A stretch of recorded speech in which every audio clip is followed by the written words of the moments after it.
I want to do something a little different for my next mini reviews. The Switch, which I am obviously very fond of, now has 6 of the total 8 3D Mario games, being Sunshine, 64, Galaxy, 3D World, Odyssey, and Bowser's Fury. The Mario series is considered by many to be one of the most consistent and most high-quality one in all of video games, so I've decided to throw my hat in the very crowded ring of reviews to rank each game.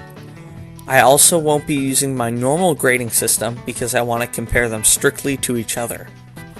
Okay, now that that's over, let's talk about the actual game.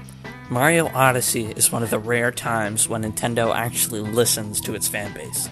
For 10 years, Mario had gone from a very open-ended design in 64 and Sunshine to a much more linear one in Galaxy. There's nothing wrong with that, but the fanbase was very vocal about wanting another game that goes back to the series' roots, and Nintendo delivered. One pattern you'll notice is that every 3D Mario game always has its own gimmick, so I'd like to introduce a new segment called What's the Gimmick? The gimmick in Odyssey is Cappy, and it's a really good one.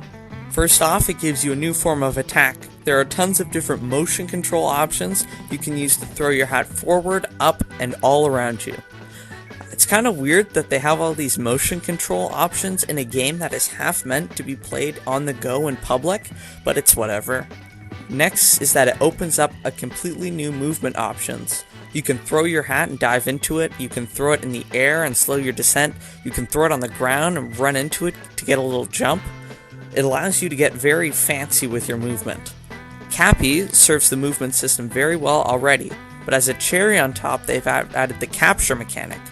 Throwing Cappy at certain enemies and objects will allow you to become that thing. As someone who has grown up with all these enemies, it is really cool actually playing as them. A lot of the levels also allow you to choose between capturing something to get over an obstacle or getting creative with your moves and trying to do it yourself. I always thought the strength of Mario Odyssey was in its atmosphere. Each kingdom is very distinct, with its own visual style, coins, music, inhabitants, items in their shops, etc. Some are much bigger and more interesting than others, but they are all still very well designed.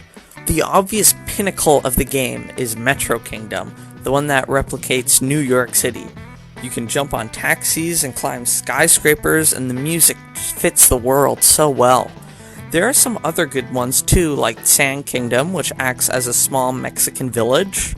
There's the Wooded Kingdom with like this huge forest along with a couple of machines and really good music.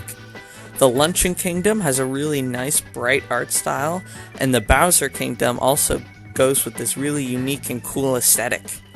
Another cool part is that after you complete the game, the inhabitants go all over different places like tourists. It's a really big thumbs up for whoever designed the kingdoms. Mario Odyssey has become a lot more streamlined when comparing it to older games. All the moons are scattered across the world, and whenever you collect one, it doesn't kick you back to the hub world. This very simple change makes it much easier to experience everything the game has to offer with less downtime. Since a hub world has also been done away with, each kingdom acts as its own smaller hub to more linear challenges. I could kind of compare this to the space levels in Mario Sunshine when Shadow Mario steals Flood, only there you actually have to select that shine from the menu. In Mario Odyssey, you just hop in a pipe and you're instantly in the level. The boss fights were a mixed bag. The original stuff to each kingdom was incredible.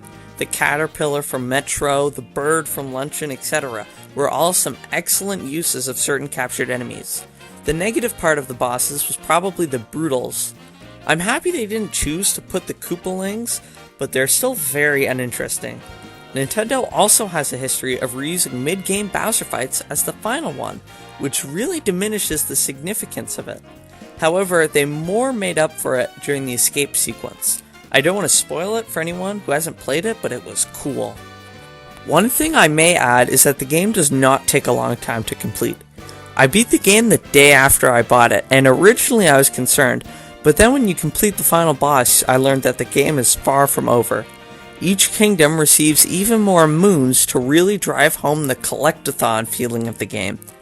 You also unlock 3 more kingdoms, one that serves as a boss rush for each brutal, one kingdom that acts as a final gauntlet level that is long and very difficult, and there is also another pretty large kingdom that I don't want to spoil, but oh my god, the fan service is fantastic. I don't normally talk about cosmetics in games, but this has to be some of the best ever.